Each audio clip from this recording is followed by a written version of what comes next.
Deui. Halo. Kalau hai jawabnya halo, kalau halo dijawabnya ada tadi sebelum sekali lagi. Hai. Halo. Hai. Hai. Oke, masih semangat? Semangat lagi? Oke, tadi sudah dijelaskan sama Bu Nadia, sama Bu Tri dan Bu Nining. Banyak tadi yang sudah disampaikan ya mama-mama. Nah, ibu kebagian tanya jawab saja. Silakan mama-mama, bapak-bapak, barangkali ada yang mau ditanyakan. Mangga, kita buka sesi tanya jawab terkait anak, terkait perkembangan karakter, terus misalnya ada masalah-masalah di rumah, kita sharing hari ini. Mangga, ada yang mau bertanya? Aja. Kalau tidak bisa dijawab sama saya, nanti dijawab oleh guru-guru yang ada di sini. Misalnya, Bu Guru, gimana ya mengatasi misalnya anak yang tadi kata Bu Nini pipisnya di lantai, bukan di lubang WC. Nah, kalau sama saya susah nih. Nah, itu nanti bisa ditanyakan ke guru yang pegang anaknya gitu tuh. Barangkali di sekolah sudah dibuat programnya, hanya saja tidak dibuat disosialisasikan ke orang tua. Jadi orang tua juga kebingungan nih. Takutnya kalau di sekolah perintahnya atau instruksinya begini, di rumah begini, itu juga membuat anak bingung. Seperti itu. Ada yang mau curhat nggak? Nenek, oke nenek sama mama Tito ya. Oke nenek apa nenek? Curhat dong, gitu ya. Kalau pipis itu bukan lagi masuk ke WC, jadi ada, tapi caranya mandi dia itu Bu. Tolong bilang Gimana? kalau pipis kalau masuk ke WC yang ngedongkok ya. Kalau adik kalau laki-laki pipis sendiri kan, ya itu maksudnya mandi 10 kali pipis. Oh gitu. Jadi permasalahan musuh itu setiap dia pipis masuk ke kamar mandi, bukan dibersihkan tenisnya, tapi malah sepadan-padan mati. Jadi bersih ya, jadi glowing ya. Terusnya ada sering mati gitu. Mana yang punya musuh nih? Nah, ada Bu Nadia. Nah, nanti Bu Nadia bisa face to face dengan nenek. Nek, kalau musuh itu nanti ditangani seperti ini. Karena kalau saya ya bukan gurunya kayaknya pasti kalau dikasih malah tambah keras tuh. Harus dengan guru lain ya. Nanti nenek ngobrol sama Bu Nadia face to face, oke? Jangan apa nih? Dua-dua ya, empat ini nanti. Sama-sama ya. 8 dong. 8 pasang. Ya Nek ya? Itu. Soalnya itu nanti kaitannya dengan program. Jadi samakan program di sekolah dengan program di rumah. Takutnya misalnya ngasih tahunya pakai bahasa apa atau pakai ilusi seperti apa, berbeda dengan belajar itu juga pengaruh ya Nek ya. Oke, maka Mama Tito. Ya. Udah bubar. Jadi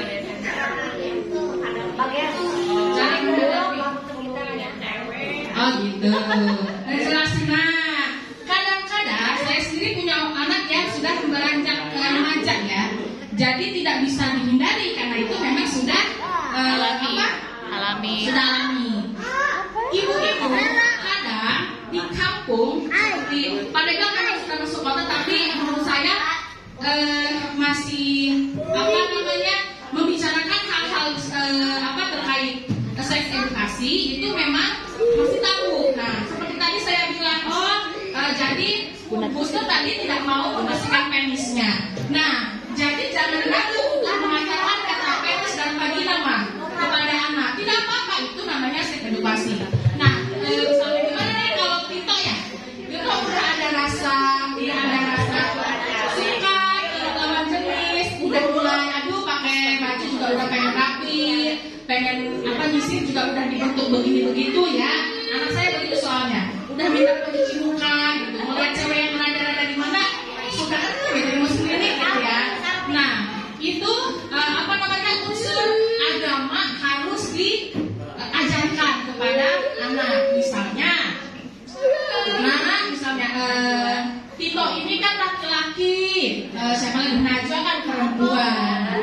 Kalau menurut agama kita, perempuan dan laki-laki yang bukan muslim tidak boleh bersentuhan. Terus aja digali-gali, gak apa-apa suka, mama juga dulu suka sama siapa gitu ya, sama papa waktu belum nikah gitu. Gak apa-apa, cuma kita tidak boleh bersentuhan gitu kan. Terus tidak boleh memandang teman kita lama-lama. Mau cewek mau cowok juga sekarang jangan ya gitu, menakutkan gitu kan. Gak boleh begitu, kecuali kita sedang bersama. Apakah harus seperti saya menyampaikannya? Lihat, misalnya mama kita yang lebih tahu kita seperti apa. Jangan cepat-cepat seperti saya ya. Ucapkan boleh dengan cerita. Jadi dengan perumpamaan. Jadi mama yang lebih hafal Tito, oh kalau Tito cara berceritanya harus seperti saya misalnya, atau harus pakai perumpamaan, takutnya malu, Titonya kan langsung ditembak jedor begitu. Boleh, nggak apa-apa mah. Cuma jangan takut, jangan ragu untuk mengucapkan kata-kata tadi, misalkan apa namanya alat kelamin kita nggak apa-apa mah seperti itu, karena itu bagian dari seks edukasi. Kecuali kan kita juga tahu sendiri ada, walaupun tidak diajarkan, anak-anak pasti tahu. Kasok ejek-ejek saya sama anu, padahal kita tidak mengajarkan, tapi dia dapat dari luar. Makanya lebih baik kita ajarkan di rumah dengan bahasa yang benar gitu. Tadi itu unsur agama tetap harus diterapkan gitu kan. Ya itu karena bekal kita nanti sampai kita dewasa gitu. Ada lagi kan Mama Tia? Dia ini komunikasinya jarang ngomong. Said Kebanyakan pakai isyarat. Kebanyakan Bian itu jangan ngomong, kebanyakan pakai isyarat. Nah, Mama kalau nyebut mamanya mah bisa mama gitu. Kadang-kadang mama mama berarti mama. Oke, jadi Bian itu daripada ruwet capek ngomong mendingan pakai isyarat, mungkin begitu kata Bian ya. Jadi yang simpel aja. Nah, tadi katanya Mama Bian itu irit bicara. Kalau misalnya susah ngomong, kalau mau apa-apa pakai bahasa isyarat. Nah, Mama Bian waktu misalnya ngajak ngomong Bian itu misalnya kasih contoh, misalkan Mama Bian ngajak ngobrol Bian kayak gimana tuh? Contoh misalkan di rumah. Dia sudah lapar belum? Oh gitu. Ngerti kali ya. Tapi kalau umpamanya makan ngambil nasi sendiri bisa. Cuma nggak mau ngomong mama makan juga. Tidak. Jadi tidak mau mengungkapkan apa maunya dia ya. Gitu. Jadi misalnya dia mau makan aja dia orang kan gitu ya. Tanpa ada mengatakan ke mama dia mau makan, mama dia mau mandi. Jadi komunikasinya kurang aktif lah ya. Kalau di dalam rumah mungkinnya tidak paham.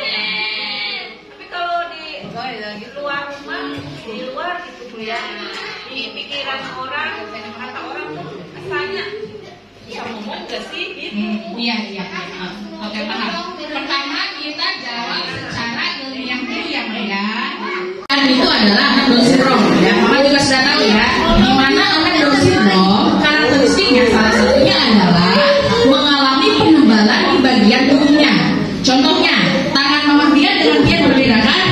Matanya juga berbeda, kemudian mulutnya juga berbeda. Semakin tua, semakin umurnya bertumbuh, itu ketebalannya itu makin tebal mah. Kayak misalkan lidah juga nanti makin tebal. Nah, ada kemungkinan Bian itu memang tidak bisa melakukan komunikasi itu karena kesulitan karena kondisi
Jadi saya ceritakan, misalnya kalau dongeng saya ceritakan dongeng sederhana, jangan panjang-panjang. Nanti kita memberikan pertanyaan, misalnya si kecil begini-begini, nanti kita tanya binatangnya. Jadi biarkan anak itu dibiasakan diberikan waktu minimal 30 menit atau 20 menit atau 15 menit dalam sehari untuk berlatih berbicara gitu. Dan pada saat misalkan anak punya keinginan, punya maksud ke mama, pengen apa, jangan berikan sampai anak itu mengatakan, mengucapkan. Jadi misalnya cuma pakai isyarat, karena diam aja. Iya. Apa? Katakan. Mau ngomong apa? Jadi jangan sampai kadang-kadang saya juga begitu dia nangis apa? Ini apa? Dia punya mamanya jadi kasihan. Itu adalah trik anak kita. Jangan kalah sama triknya. Nah, hebat. Jadi harus jadi raja tega. Karena itu demi kemajuan anak-anak kita. Itu keren, cakep pokoknya ya. Pokoknya tidak bisa langsung begini mah. Diajari sekali-sekali. Ayo ngomong, katakan, tidak langsung trik gitu anaknya mau tidak. Itu harus ada prosesnya. Nah, di bagian sini nih, di bagian prosesnya nih kadang-kadang orang tua mama itu imannya naik turun gitu, kadang semangat, ya udahlah. Nah, kembalikan lagi ke tujuan awal. Kalau kita begitu itu agar anak-anak kita itu bisa melakukan apa yang kita inginkan. Berlaku untuk semuanya, bukan hanya untuk dia. Ajak anak untuk berbicara, mengungkapkan apa yang dia rasakan. Ya, jangan ditolerir. Anak saya memang begini, jangan. Ayo diasah, dikembangkan kemampuannya semaksimal mungkin. Karena mama-mama juga adalah guru di rumah, bukan hanya kita di sini, ya. Seperti itu. Masuk ya, ya. Oke, paham ya? Bisa dipahami ya? Iya. Oke, mama, papa, Raya.